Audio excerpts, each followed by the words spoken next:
ലേവ്യർ അധ്യായം 24. ദേവാലയ ദീപം.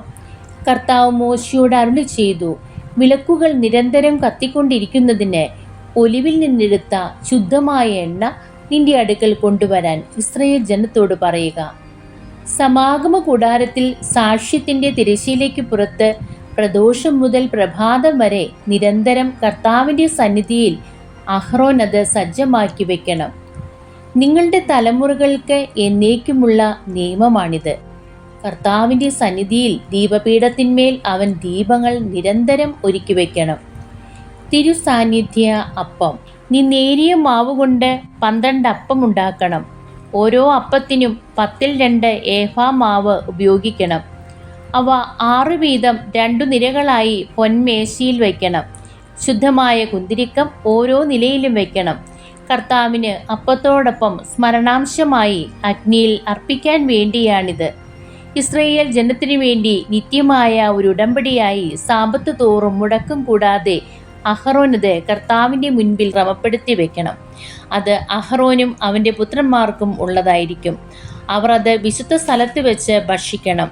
കാരണം അത് കർത്താവിൻ്റെ അർപ്പിതമായ ദഹനബലിയുടെ അതിവിശുദ്ധമായ അംശവും അവൻ്റെ ശാശ്വത അവകാശവുമാണ്. ദൈവദൂഷണത്തിന് ശിക്ഷ.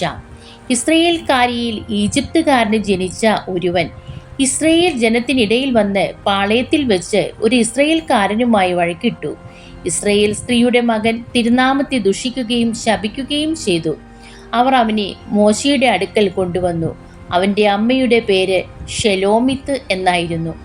അവൾ ദാൻ ഗോത്രത്തിലെ ദിബ്രിയുടെ മകളായിരുന്നു. അവർ അവനെ കർത്താവിൻ്റെ ഹിതം അറിയുന്നതിന് വേണ്ടി തടവിൽ വെച്ചു. കർത്താവ് മോശയോട് കൽപ്പിച്ചു, ശാപവാക്ക് പറഞ്ഞവനെ പാളയത്തിന് പുറത്തു കൊണ്ടുപോകുക. അവൻ പറഞ്ഞത് കേട്ടവരെല്ലാം അവൻ്റെ തലയിൽ കൈവച്ചതിനു ശേഷം ജനം അവനെ കല്ലെറിയട്ടെ.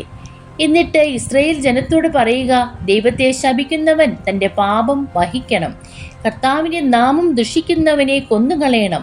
സമൂഹം മുഴുവനും അവനെ കല്ലെറിയണം. സ്വദേശിയോ വിദേശിയോ ആകട്ടെ, കർത്താവിൻ്റെ നാമം ദുഷിക്കുന്ന ഏവനും വധിക്കപ്പെടണം. പ്രതികാരത്തിൻ്റെ നിയമം. മനുഷ്യനെ കൊല്ലുന്നവൻ മരണശിക്ഷ അനുഭവിക്കണം. മൃഗത്തെ കൊല്ലുന്നവൻ പകരം മൃഗത്തെ കൊടുക്കണം. ജീവന് പകരം ജീവൻ. അയൽക്കാരനെ അംഗഭംഗപ്പെടുത്തുന്നവനോട് അതുതന്നെ ചെയ്യണം. ഒടിവിന് ഒടിവും കണ്ണിന് കണ്ണും പല്ലിന് പല്ലും പകരം കൊടുക്കണം. മറ്റൊരുവനെ അംഗഭംഗപ്പെടുത്തിയതുപോലെ അവനെയും അംഗഭംഗപ്പെടുത്തണം. മൃഗത്തെ കൊല്ലുന്നവൻ പകരം മൃഗത്തെ കൊടുക്കണം. എന്നാൽ മനുഷ്യനെ കൊല്ലുന്നവനെ കൊന്നുകളയണം.